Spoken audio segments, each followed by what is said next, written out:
Assalamualaikum warahmatullahi wabarakatuh. Halo semuanya, selamat datang di podcast Merdeka Belajar Bersama. Kita akan menggali inspirasi dari tokoh-tokoh besar dan pemikiran mereka yang telah mengubah dunia. Kali ini kita akan menelusuri wawasan luar biasa dari Ki Hajar Dewantara, sang Bapak Pendidikan Nasional yang gagasannya masih menjadi panduan pendidikan modern saat ini. Nah, dalam episode ini kita akan membahas buku beliau yang penuh makna, pemikiran, konseptual, keteladanan, dan sikap merdeka. Nah, apa yang membuat buku ini istimewa? Karena ia telah bukan berbicara tentang pendidikan saja sebagai proses belajar, tetapi juga sebagai upaya membentuk manusia merdeka, kreatif, dan berbudaya. Saya, Andi Rita Samanta Falda, yang akan memandu diskusi bersama 4 narasumber hebat. Saya Raul yang akan mengupas pendidikan nasional dan pendidikan keluarga. Saya Wiwi yang akan berfokus pada politik, pendidikan, dan ilmu jiwa. Saya Raja yang akan membahas tentang pendidikan kanak-kanak dan bahasa. Saya Salsa akan membahas terkait pendidikan kesenian dan ilmu adat. Selamat datang di podcast Merdeka Belajar Bersama.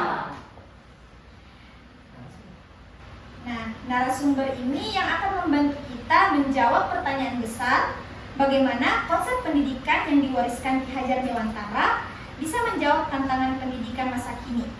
Mari bersama kita gali lebih dalam ide-ide besar beliau dan temukan bagaimana kita bisa menerapkannya untuk masa depan pendidikan kita. Bab 1, Pendidikan Nasional. Kita mulai dari pendidikan nasional. Raul, bagaimana inti pemikiran Ki Hajar Dewantara dalam bidang ini? Jadi Ki Hajar Dewantara percaya bahwa pendidikan nasional harus menghasilkan individu Indonesia yang mandiri, berkepribadian kuat, dan memiliki semangat kebebasan.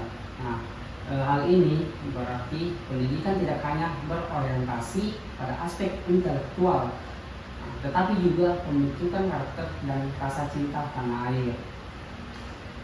Beliau juga memandang pendidikan sebagai alat perjuangan, baik untuk melawan penjajahan fisik maupun mental. Nah, tujuannya itu untuk membebaskan individu dari belenggu yang menghambat pemikiran kritis dan kemandirian. Nah, bagaimana relevansinya terhadap pendidikan modern saat ini? Jadi pandangan ini sangat sesuai dengan konsep kurikulum merdeka saat ini yang menekankan pembelajaran berbasis proyek dan eksplorasi. Misalnya sekolah di daerah Bandung menerapkan pembelajaran berbasis pengalaman dengan memanfaatkan lingkungan alam sebagai media belajar. Siswa juga diajarkan untuk mengenal flora dan fauna lokal, melestarikan lingkungan, serta menikmati budaya Sunda melalui seni musik angklung dari tari jaipong. Bab 2, Politik Pendidikan. Wiwi, bisa dijelaskan bagaimana pandangan Ki Hajar Dewantara terkait hubungan antara politik dan pendidikan?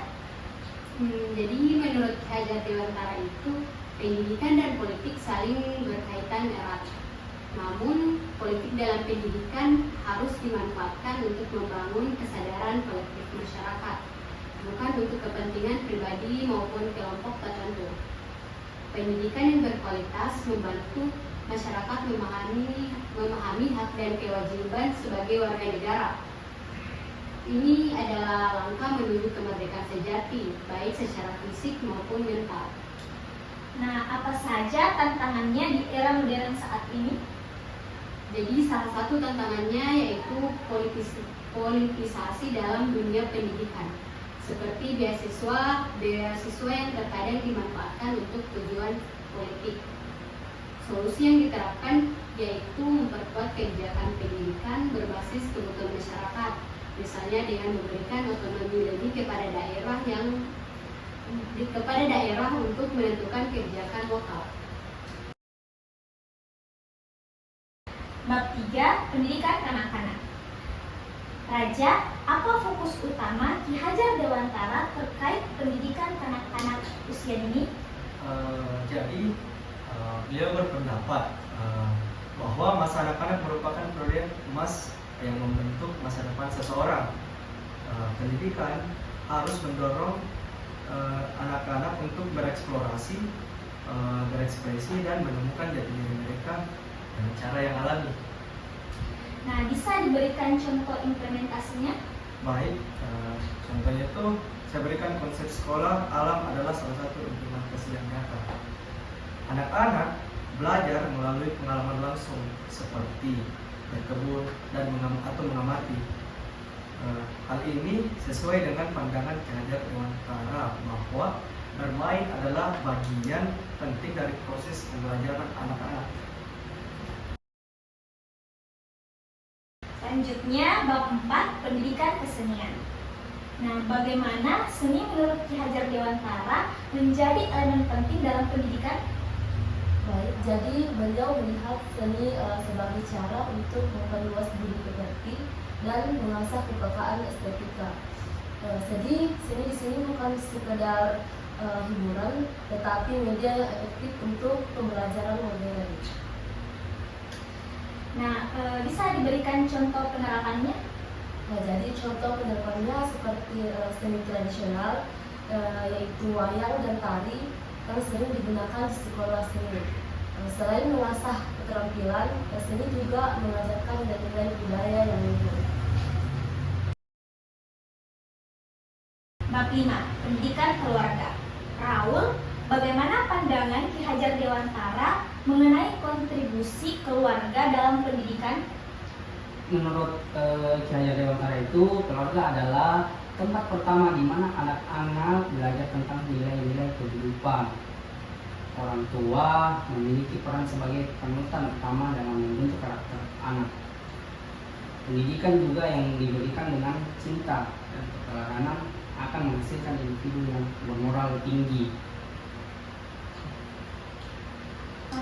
Apakah bisa diberikan contoh implementasinya dalam kehidupan sehari-hari? Jadi salah satu contohnya itu adalah program parenting positif yang mengajarkan orang tua bagaimana cara membangun komunikasi yang sehat dengan anak-anak mereka. Program ini juga membantu mendukung pertumbuhan emosional dan psikologis anak secara optimal. Selanjutnya bab 6, ilmu jiwa. Wiwi, bisa dijelaskan bagaimana Ki Hajar Dewantara memandang mengenai ilmu jiwa ini? Jadi Ki Hajar Dewantara percaya bahwa setiap anak memiliki keunikan tersendiri dalam cara berpikir dan gaya belajarnya. Oleh karena itu, pendidikan seharusnya dirancang sesuai dengan kebutuhan dan potensi masing-masing siswa. Nah, bisa dijelaskan bagaimana prinsip ini diterapkan dalam praktik pendidikan saat ini? Pendekatan yang relevan yaitu model pembelajaran berpusat pada siswa atau student centered learning. Dalam metode tersebut, guru bertindak sebagai fasilitator yang mendampingi siswa untuk mengeksplorasi potensi mereka. Dengan pendekatan ini, anak-anak dapat berkembang secara maksimal sesuai dengan bakat dan kemampuan mereka masing-masing. Selanjutnya, bab 7, ilmu adab. Salsa, mengapa Ki Hajar Dewantara menekankan pentingnya adab dalam pendidikan? Karena adab merupakan fondasi utama untuk membentuk masyarakat yang berbudaya. Selain itu, tanpa sikap sopan dan perilaku yang baik, pendidikan tidak akan mampu melahirkan manusia yang utuh dan bermartabat. Nah, apakah ada contoh implementasi nilai adab dalam kehidupan sehari-hari? Ya, tentu pengajaran adab dapat dilakukan melalui pendidikan karakter di sekolah, seperti mengajarkan siswa untuk menghormati guru, orang tua, dan teman-temannya. Kemudian di rumah orang tua juga memiliki tanggung jawab besar untuk menjadi teladan. Misalnya dengan menggunakan bahasa yang sopan santun dan menunjukkan rasa empati dalam berinteraksi. Selanjutnya bab 8, bahasa. Nah, Raja, bagaimana Ki Hajar Dewantara memandang peran bahasa dalam pendidikan ini? Baik, jadi menurut Ki Hajar Dewantara, bahasa adalah cerminan identitas bangsa.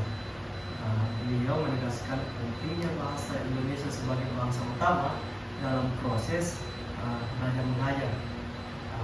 Tetap memberikan penghormatan terhadap bahasa daerah sebagai bagian dari kekayaan budaya kita. Nah, bisa dijelaskan bagaimana cara menjaga keseimbangan antara penggunaan bahasa nasional dan bahasa daerah? Baik, salah satu caranya adalah melalui pengintegrasian bahasa daerah dalam kurikulum pendidikan. Misalnya, siswa diajak mempelajari cerita rakyat dan sastra lokal dalam bahasa daerah mereka. Dengan cara ini, siswa tidak hanya melestarikan kebudayaan lokal, tetapi juga memperkuat kebanggaan terhadap asal-usul mereka. Terima kasih. Begitu banyak pelajaran yang bisa kita petik dari pemikiran Ki Hajar Dewantara. Mulai dari konsep pendidikan yang berpusat pada kebudayaan, kemandirian, dan kreativitas. Beliau telah memberikan fondasi yang kokoh bagi pendidikan Indonesia. Tugas kita saat ini adalah untuk meneruskan warisan dan menerapkannya dalam konteks pembelajaran. Semoga diskusi ini bisa menginspirasi kita semua untuk terus belajar, berkarya, dan membangun generasi yang tidak hanya cerdas tetapi juga memiliki nilai-nilai kemanusiaan yang kuat.